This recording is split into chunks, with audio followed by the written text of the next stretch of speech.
today I'm going to show you how I start my flower paintings, which are very abstract, where I blow out the paint and then negative paint the images. I have a couple of puddles here that I've pre-made on my palette. I have a ultramarine blue, opera pink, and cascade green. Just picked 3 colors that I thought would be pretty together. And what I'm going to do is start to drop them onto my paper and splatter them around. So I'll start with this pretty blue, and I'm just dropping some on my paper, just creating some puddles, spots with it. Just a little water. Loosen that up just a little bit. Next, I'm going to clean my brush, and I'm going to bring in some of the opera. I'm very random as to where the placement is.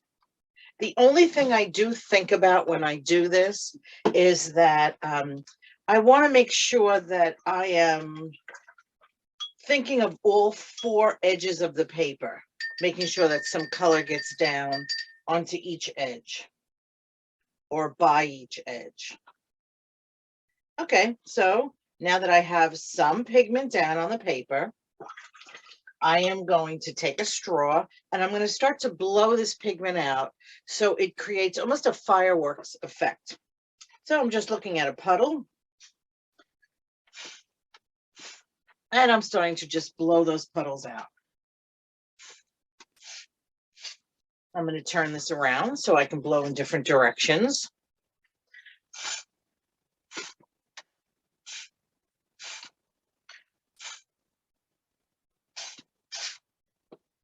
And turn it one more time.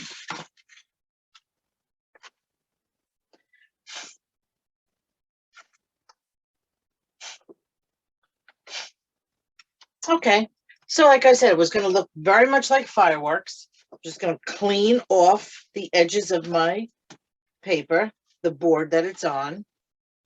It's very wet.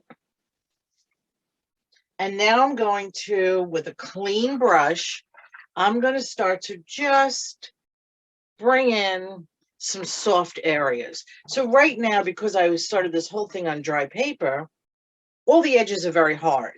So when I come through here now and I just touch a few of these edges, I can start to soften them out. Not everywhere, but I'm just starting to bring in some softness. So not everything is such a hard edge.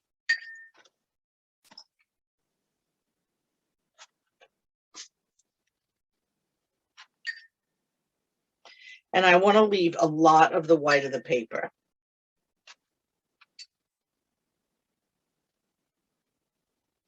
Okay, so I've blurred out some of it and I've left some of it very defined. And now I need my paper to dry. Now that my paper is dry, the next step will be negative painting around the flower shapes. So the first thing I have to do is decide which shape I want to start with. So I can use this spot right here as the center of the flower and bring my petals out, or I can use this spot here as the center of a flower.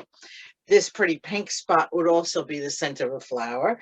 So I think I'm going to just start right here. I'm going to use some of these lines here to create the petals of the flower.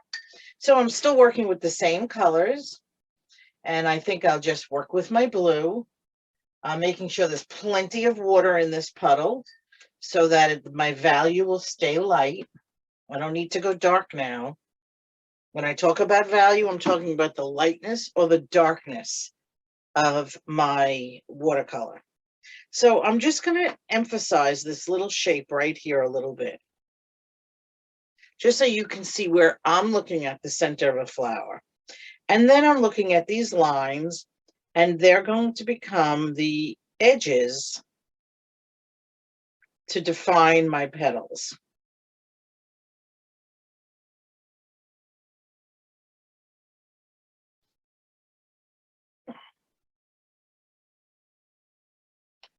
I don't have to follow any lines exactly.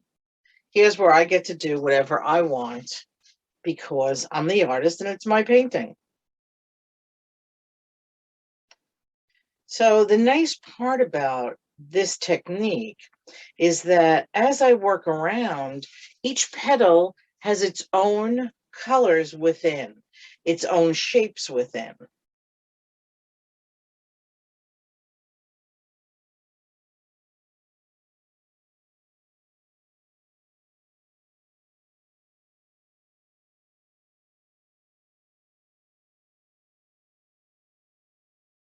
And you can start to see that flower appear.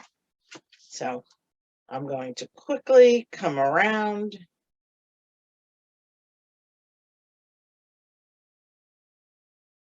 Now, what's really important in doing this is that I need to change the value of everything on this paper except that one white flower that I'm painting. So that means that over here, I need to bring this color, this pigment that I'm painting with, right to the edge of the paper. I'm using ultramarine blue, but I'm going to start to add a little pink to it.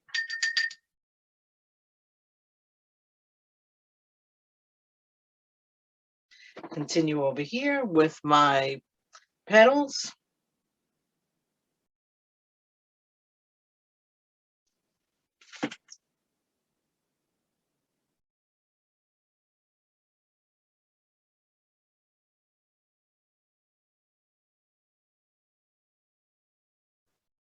Again, I want everything to be of a different value that's not within that flower shape.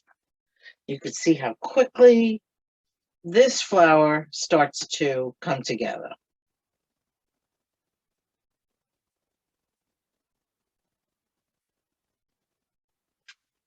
I'm not just outlining the petals, I'm actually filling it in right to the end of the paper.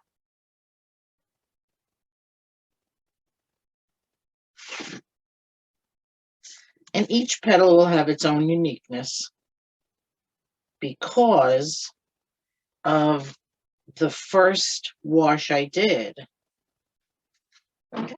So you can see where this flower, this white flower, is filled with some really pretty colors. Just adding a little bit of pink, and that layer is done.